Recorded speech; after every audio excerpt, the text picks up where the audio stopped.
Hello students, तो welcome back to the class. हम पढ़ रहे हैं डीएसबीएम के अंदर अकाउंटेंसी, जो हमारे पार्ट है एक डीएसबीएम का, उसमें हमारा चल रहा था कैश बुक। 3 लेक्चर हम उसका कर चुके हैं। तो आज नेक्स्ट लेक्चर हम पढ़ेंगे कैश बुक के। हमने 3 पार्ट कर लिए थे। सिंगल कॉलम कैश बुक, जिसको हम सिंपल कैश बुक भी बोलते हैं, double column cash book and triple column cash book. आज हम पढ़ेंगे petty cash book. Petty cash book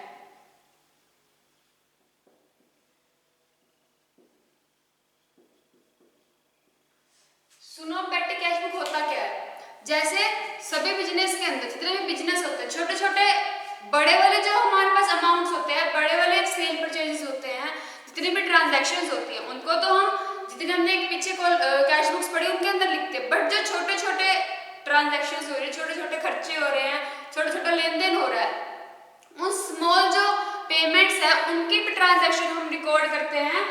वो रिकॉर्ड जो हमारे पास जनरल होती है कैश बुक, उनके अंदर रिकॉर्ड नहीं होती, लेजर के अंदर रिकॉर्ड नहीं होती, वो होती है एक पैटी कैश बुक के अंदर रिकॉर्ड। जितने भी बिजनेस होते हैं सबके अंदर स्मॉल जो पेमेंट्स होती है वो पैटी कैश बुक के अंदर रिकॉर्ड होती है।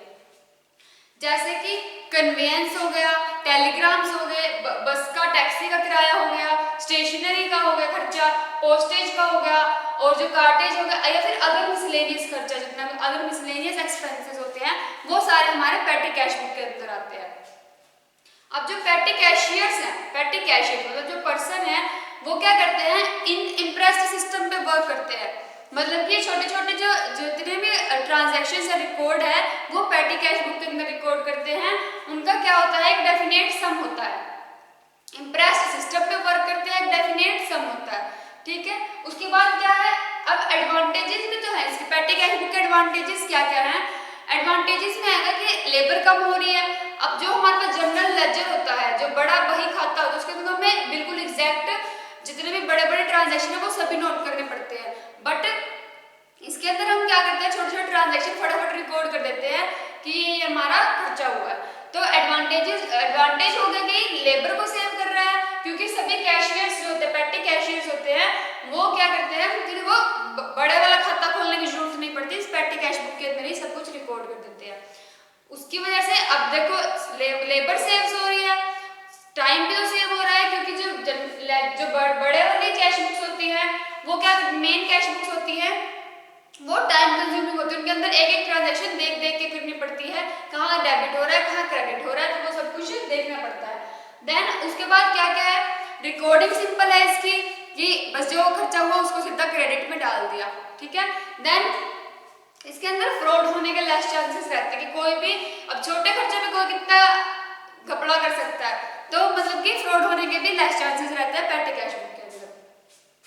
अब पैटी कैश बुक का मैं एक एग्जांपल बता देती हूँ कैसे इसका फॉर्मेट होता है। फॉर्मेट कैसा होता है पैटी कैश बुक का। पैटी कैश बुक के अंदर बनते तो ऐसे ही है, डेबिट क्रेडिट तो सेम टू सेम ऐसे ही बनते हैं। उसके अंदर आती है डेट। डेट मतलब जो हम जिस तारीख से हमने शुरू किया, जिस मंथ की हम बना रहे हैं। फिर उसके बाद हम क्या क्या बनाते थे, उसके अंदर पार्टिकुलर्स बनाते थे, तो इसके अंदर भी आएंगे पार्टिकुलर्स। पार्टिकुलर्स मतलब कि जितना जो स्मॉल डिस्क्रिप्शन होता है वो हम लिखते हैं पार्टिकुलर्स के अंदर। देन आता है इसका total amount. Total amount in rupees के अंदर आ जाएगा। ये तो हो गई डेबिट साइड, ये हमारी बन गई डेबिट साइड। और ऐसे ही बनेगी क्रेडिट साइड। क्रेडिट साइड के अंदर क्या लिखेंगे हम, जैसे उसके अंदर भी डेट बताएंगे, डेट, पार्टिकुलर्स,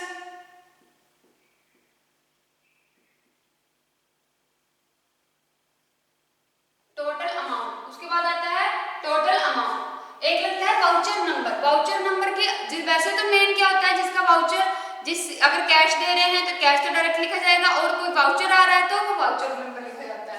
सो इसमें हम एक वाउचर नंबर का कॉलम डालेंगे।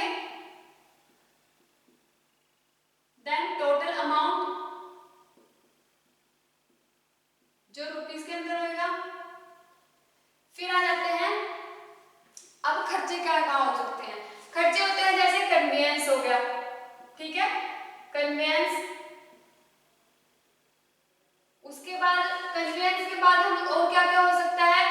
जैसे कि स्टेशनरी का खर्चा होगा, स्टेशनरी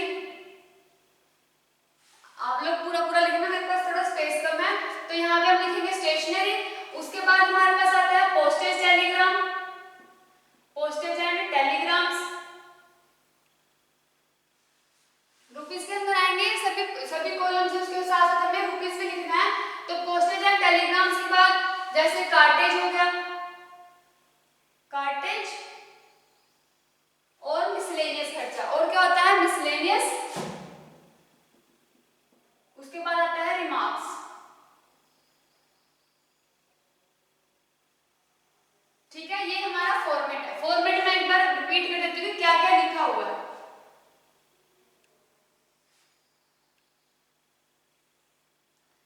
देखो फर्स्ट ऑफ ऑल डेट आती है, डेट के बाद आता है पार्टिकुलर्स, फिर आता है टोटल अमाउंट कितना है हमारे पास डेबिट साइड में, फिर आ जाता है क्रेडिट के कॉलम शुरू हो जाएंगे। क्रेडिट के कॉलम में आ जाएगी डेट, फिर आ जाएंगे पार्टिकुलर्स, पार्टिकुलर्स के बाद वाउचर नंबर, वाउचर नंबर, फिर total amount in rupees, conveyance, conveyance होता है कितना हम टैक्सी का खर्चा जितना भी होता है या फिर कोई अपने खर्चे के लिए जो यूज करता है वो होता है कन्वेंस। देन आता है यहाँ पे क्या आता है स्टेशनरी, ये कॉलम है स्टेशनरी का, जितना स्टेशनरी का खर्चा होता है यानी कि इंक पेन पेंसिल नोटबुक ये जितनी भी बुक्स जो जितने भी स्टेशनरी की चीजें होती है वो सारा स्टेशनरी के खर्चे में। पोस्टेज एंड टेलीग्राम्स, कोई कुछ चीज हमने पोस्ट की है या कोई टेलीग्राम आया है तो हम वो पोस्टेज एंड टेलीग्राम्स में लिखेंगे। कार्टेज के अंदर लिखेंगे जितना कार्टेज का खर्चा होता है। मिसलेनियस के अंदर जो एक्स्ट्रास खर्चा होते हैं वो मिसलेनियस के अंदर आता है। फिर यहाँ पे है रिमार्क्स, मिसलेनियस के बाद है रिमार्क्स। तो ये होगा हमारा फॉर्मेट तैयार, सभी ये रुपीस के अंदर है।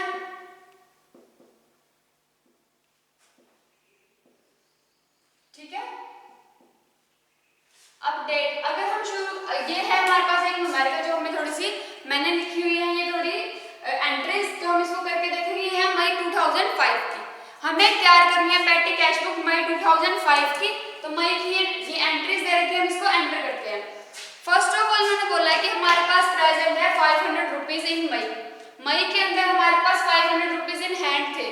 तो हम लिखेंगे कि मई की फर्स्ट डेट को, मई की फर्स्ट को हमारे पास है in hand, cash in hand वो है हमारे पास 500। ठीक है, मान के चलते हैं कि मतलब ऐसे बोल रखा है कि क्या है 500 rupees to cash record. Debit side क्या होता है हमेशा to cash record, cash record के अंदर आएंगे 500 रुपीज। उसके बाद ये सारा खर्चा है तो सारा खर्चा आएगा क्रेडिट साइड, ये है हमारी क्रेडिट साइड। तो इस साइड आएगा सारा खर्चा। सो यहाँ पे हम लिखेंगे मई, हमें मई का खर्चा दिखाना है, मई के डेट्स लिखेंगे। सो मई के अंदर 2 को, सेकंड मई को टैक्सी फेयर किया हमने मैनेजमेंट के लिए तो वो जाएगा बाय टैक्सी फेयर, यहाँ पे हम लिखेंगे bye taxi fare.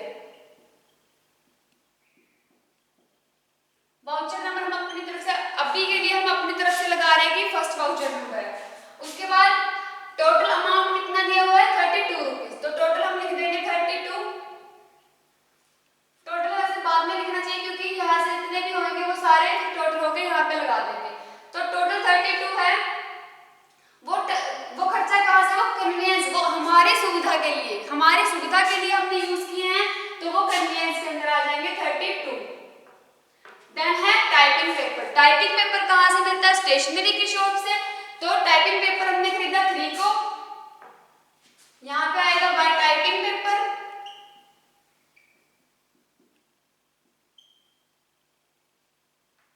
Bye typing paper और वो आ जाएगा स्टेशनरी के अंदर। स्टेशनरी के अंदर हम लिखेंगे 4 रुपीज, 4.00। वाउचर नंबर हम अपनी तरफ से 2 लगा लेते हैं तो टोटल कितना हुआ 4।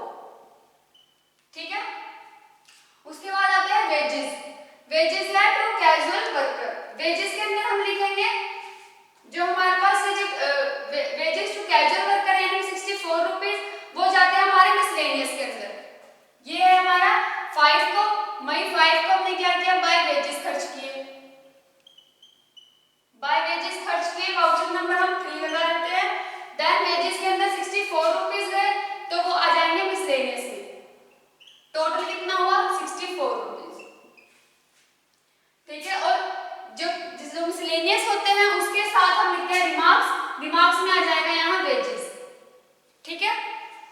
देन आगे एंट्री आती है बस फेयर की। तो बस फेयर किस चीज का है, वो हमारी कन्वीनियंस के लिए, तो बस फेयर आएगा कन्वीनियंस के अंदर। बस फेयर कब लगा है 7 को, तो बाय बस फेयर खर्च हुए 4 रुपए, हम वाउचर नंबर 4 मान लेते हैं। बस फेयर खर्च हुए 4 रुपए, तो वो कन्वीनियंस के अंदर आ जाएंगे 4 रुपीज और टोटल आ जाएगा 4। ठीक है, उसके बाद है टेलीग्राम। टेलीग्राम जाता है पोस्टेज एंड टेलीग्राम्स के अंदर। तो यहाँ पे आ जाएगा टेलीग्राम हुआ 8 को, तो बाय टेलीग्राम खर्च हुए और वो उसका वाउचर नंबर हम 5 मान लेते हैं। और टेलीग्राम के 6 रुपए खर्च हुए, तो वो आ जाएगा पोस्टेज एंड टेलीग्राम में 6 रुपए और टोटल हो जाएगा यहाँ पे 6। ठीक है, देन आता है 9 को है पोस्टेज स्टैंप परचेज्ड। अब जब पोस्टेज स्टैंप परचेज किया, ये पोस्टेज एंड टेलीग्राम के अंदर नहीं आएंगी क्योंकि हमने ये परचेज किया, तो ये आएगी स्टेशनरी के अंदर। ठीक है, पोस्टेज स्टैंप परचेज हुई है 30 रुपीज, सॉरी ये किसके अंदर आएगी, पोस्टेज के अंदर ही आएगी हमारे जो पोस्टेज एंड टेलीग्राम्स जहां भी हम पोस्ट करवाते हैं पोस्ट ऑफिस के अंदर, तो ये आएगी बाय पोस्टेज 6 वाउचर नंबर। तो पोस्टेज यहीं आएगा पोस्टेज एंड टेलीग्राम्स के अंदर 30 रुपीज। ठीक है, और टोटल हो जाएगा 30। देन आ रहा है कार्टेज फॉर गुड परचेज। तो 10 को हमने किया कार्टेज बाय कार्टेज। कार्टेज में खर्च हुए हैं 12 रुपीज, 7 वाउचर नंबर और खर्च हुए हैं 12, तो कार्टेज के अंदर आ जाएंगे 12। तो टोटल अमाउंट है 12 खर्चा। देन आता है टाइपराइटर रिबन। अब ये जब टाइपराइटर रिबन है ये स्टेशनरी की शॉप से मिलता है, तो टाइपराइटर रिबन आ जाएगा स्टेशनरी की शॉप से। जो हुआ था 13 को, तो हम डेट डाल देंगे 13 बाय रिबन या फिर टाइपराइटर रिबन लिख दो। वाउचर नंबर 8, रिबन 8 का है, तो ये आ जाएगा स्टेशनरी में 8, टोटल अमाउंट हो गया 8। ठीक है, उसके बाद 16 को इंक, 16 को इंक परचेज की बाय इंक आ जाएगा by ink. 9 voucher number, ink में 52 रुपीज जो आएंगे स्टेशनरी के, ये रहा स्टेशनरी 52 रुपीज, तो यहाँ पे आ जाएगा टोटल 52। ठीक है, देन आता है टेलीग्राम 24 को, अगेन टेलीग्राम, तो बाय टेलीग्राम आ जाएंगे। टेलीग्राम वाले कॉलम के अंदर कितने हैं, टेलीग्राम के अंदर टेलीग्राम का अमाउंट इंक आई है हमारी 6 रुपए की, इंक है 6 की, जो टेलीग्राम है वो 52 का है, 52 टोटल और टेलीग्राम के अंदर आ जाएंगे 52। उसके बाद क्या है रिफ्रेशमेंट फॉर विजिटर, 27 में आएंगे बाय रिफ्रेशमेंट। अब रिफ्रेशमेंट दी है तो वो इनके अंदर तो कोई खर्चा नहीं, वो मिसलेनियस खर्चा है हमारा, तो मिसलेनियस के अंदर हम लिखेंगे 32 और रिमार्क्स क्या देंगे कि ये रिफ्रेशमेंट के लिए खर्च हुए, तो यहाँ पे आ जाएगा रिफ्रेशमेंट। ठीक है, रिफ्रेशमेंट। ठीक है, उसके बाद हमारे पास आता है 30 और 30 को हमने स्टेशनरी में खर्च किए हैं बाय स्टेशनरी। स्टेशनरी में वाउचर नंबर लगा दो 11-12। देन स्टेशनरी में खर्च हुए 15 रुपए, तो यहाँ पे आ जाएगा 15 रुपए स्टेशनरी के अंदर, इसका टोटल आ जाएगा 32 और इसका टोटल आ जाएगा 50 रुपीज। तो अब हम क्या करेंगे, हम इन सबका टोटल करेंगे, टोटल अमाउंट का टोटल और इन सबका टोटल। ठीक है, इन सबका टोटल करने के बाद जितना भी हमारे यहाँ पे टोटल अमाउंट आता है, जितना भी टोटल आता है उसको हम क्या करेंगे 500 कंप्लीट करने के लिए उसको उसमें से हम 500 माइनस करेंगे। जितना हमारे 500 में से हम ये टोटल अमाउंट माइनस कर देंगे, जितना बचा वो हमारे पास यहाँ हम ऐड करेंगे by balance CD. By balance CD add करके फिर हम टोटल दिखाएंगे हमारे पास 500 रुपीज और फिर यहाँ पे डेबिट साइड में हम दिखाएंगे बाय बैलेंस बीडी। मैं यहाँ पे हम लिखेंगे बाय बैलेंस बीडी, ये हम नीचे की तरफ लिखेंगे, यहाँ नहीं लिखेंगे, सिर्फ आपको शो करने के लिए मैं यहाँ दिखा रही हूँ। सो बाय बैलेंस बीडी जितना बच रहा है हमारे पास वो आ जाएगा बैलेंस बीडी, यानी कि जो हम नेक्स्ट मंथ के लिए लेके चलेंगे। यहाँ पे डेट लिखेंगे जून, मई के बाद जून, और बैलेंस बीडी आ जाएगा जितना जो हमारे यहाँ पे टोटल अमाउंट बचता है। ठीक है, तो ये हो गया हमारी पेटी कैश बुक। इजी है पेटी कैश बुक तो बहुत।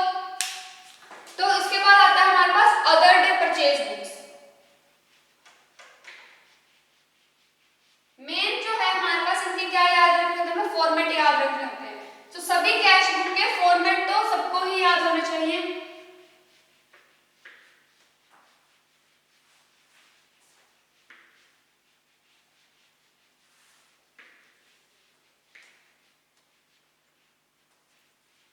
नेक्स्ट आता है हमारे पास other day purchase books.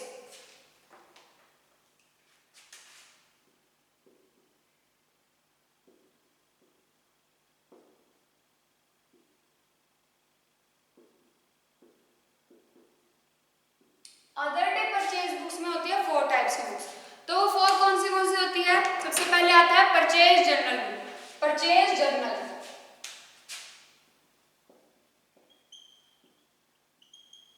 Purchase journal. Then आता है सेल्स जर्नल, फिर आते हैं purchase return journal, purchase return journal, then sales return journal.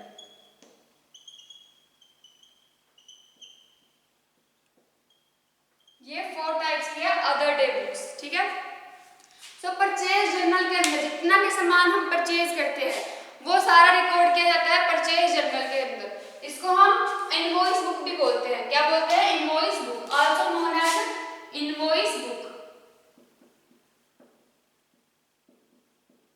तो परचेज जर्नल जितना भी होता है, जितना भी हम परचेज करते हैं वो सारा परचेज जर्नल के अंदर रिकॉर्ड किया जाता है। इसके अंदर एक क्या होता है, इसका इनवॉइस बुक है तो इसका एक इनवॉइस नंबर नोट किया जाता है। वो इनवॉइस नंबर नोट करके कहाँ से ये हमारे पास आया है उसका नाम नोट किया जाता है, लेजर फोलियो नोट किया जाता है, एंड अमाउंट कितनी हमने दी है, परचेज किया कितने के अंदर, तो वो सब कुछ एक कॉलम के अंदर नोट किया जाता है। जितने भी हमारी तरफ से गया है वो तो है क्रेडिट के अंदर नोट हो जाएगा, और हमारे पास जो आया है वो हमारा डेबिट के अंदर नोट हो जाएगा। तो इसका कॉलम कैसे बनता है? ये एक अदर डे बुक है अदर परचेजेस के लिए, जैसे कि ऑफिस इक्विपमेंट परचेज कर रहे हैं, हम ऑफिस के लिए कोई इक्विपमेंट परचेज कर रहे हैं, फर्नीचर हो गया, बिल्डिंग्स के ऊपर कोई परचेज कर रहे हैं, ये सारे रिकॉर्ड किए जाते हैं जर्नल लेजर के अंदर। बट इफ परचेज किया जाता है क्रेडिट के अंदर या कैश के अंदर तो वो आ जाएगा परचेज फॉर कैश। ठीक है, वो कैश के अंदर, जो कैश है वो कैश के अंदर आ जाएगा, कैश कॉलम के अंदर, और क्रेडिट साइड जब क्रेडिट हम करते हैं तो परचेज जर्नल का कैसा फॉर्मेट होता है इसका। सबसे पहले आती है इसमें डेट, डेट हम लिखते हैं, देन आता है इनवॉइस नंबर,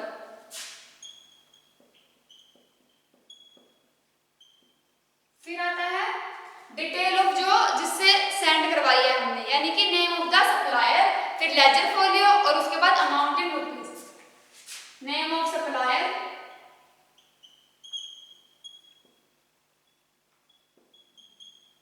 देन आता है लेजर फोलियो, और फिर आता है अमाउंट इन रुपीस। ये इसका मेन फॉर्मेट है। ठीक है, इसके बाद इन सबकी एंट्रीज कर दी जाती है, इनवॉइस नंबर नोट किया जाता है, और वो इनवॉइस नंबर के बाद नेम ऑफ द सप्लायर जिसने हमें भेजा है, लेजर फोलियो और अमाउंट। ठीक है, ये तो है हमारे पास परचेज जर्नल। वैसे ही हमारे पास होता है सेल्स जर्नल। सेल्स जर्नल को हम डे बुक भी बोलते हैं। क्या बोलते हैं? डे बुक, यानी कि डे टू डे उसके अंदर हम सारी एंट्रीज करते हैं। ठीक है, तो जो सेल्स जर्नल है, जितने भी हमने रिकॉर्ड किए हैं गुड्स के, जितने भी हमने हमारा सामान बेचा है वो सारा रिकॉर्ड किया जाता है सेल्स जर्नल के अंदर। जो कैश के अंदर है वो कैश कॉलम में आ जाएगा, और जो क्रेडिट कर रहे हैं वो क्रेडिट साइड आ जाएगा। देन सेल्स जर्नल का कॉलम भी ऐसे रहता है, उसका एक इनवॉइस नंबर होता है, और जिसको हम सेंड कर रहे हैं, नेम ऑफ द सेंडर, यानी जिसको हम सेंड कर रहे हैं वो नोट, उसका नाम नोट किया जाता है, ledger folio and amount note किया जाता है। यानी कि जो हमसे खरीद रहा है, यहाँ पे आएगा नेम ऑफ द कस्टमर। जो हमारे पास है सेल्स जर्नल, उसके अंदर आता है नेम ऑफ द कस्टमर, किसको हमने बेचा है।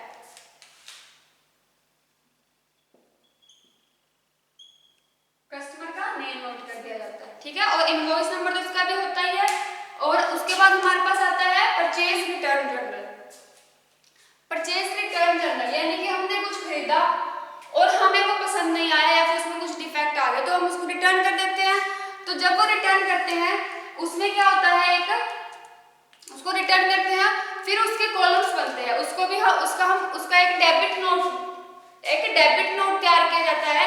वो डेबिट नोट के अंदर लिखा जाता है कि हम इसको क्यों रिटर्न कर रहे हैं, इसमें क्या दिक्कत है, वो लिखा जाता है। वो एक ओरिजिनल कॉपी तो हम सेंड कर देते हैं जिसको हम रिटर्न कर रहे हैं, और एक डुप्लीकेट तैयार की जाती है, वो हम अपने रिकॉर्ड के लिए रखते हैं, ठीक है। डेबिट नोट तैयार किया जाता है, वो हम अपने रिकॉर्ड के लिए रखते हैं। सो परचेज रिटर्न जर्नल के अंदर क्या आएगा, यहाँ पे परचेज रिटर्न जर्नल के अंदर इसके कॉलम कैसे बनेंगे, डेट तो सेम ऐसे ही आएगा, उसके बाद डेबिट नोट नंबर आ जाएगा, फिर आ जाएगा name of the supplier,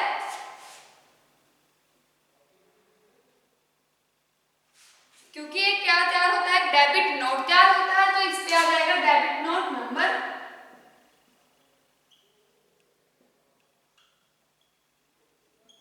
name of the supplier, किससे हमने ये खरीदा था और हम क्यों वापस कर रहे हैं, वो भी हमें लिख के भेजना पड़ता है। फिर आता है सेल्स रिटर्न जर्नल।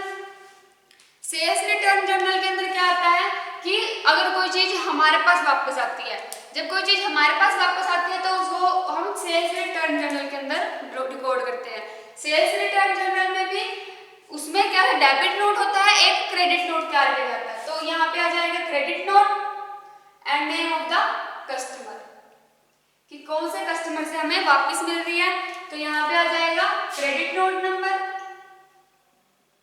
और यहाँ पे आ जाएगा नेम ऑफ द कस्टमर, ठीक है। ये 4 फॉर्मेट थे, चारों के अलग अलग फॉर्मेट हमने तैयार कर लिए। परचेज जर्नल में तैयार हुआ था इनवॉइस नंबर, और सेल्स जर्नल के अंदर भी इनवॉइस नंबर आता है, बस चेंज होता है नेम ऑफ द कस्टमर और नेम ऑफ द सप्लायर। फिर परचेज रिटर्न जर्नल में तैयार होता है डेबिट नोट, इसमें तैयार किया जाता है डेबिट नोट और उसका नंबर रिकॉर्ड कर लिया जाता है। और सेल्स रिटर्न जर्नल के अंदर होता है क्रेडिट नोट, तो उसका क्रेडिट नोट नंबर नोट कर लिया जाता है। तो ये थे हमारे पास कैश बुक्स। हमने सारे कैश बुक्स पढ़ लिए हैं, single column cash book, double column cash book, triple column cash book, petty cash book, other day books. तो ये सारी बुक्स हमारी कैश बुक कंप्लीट हो गई है। Thank you.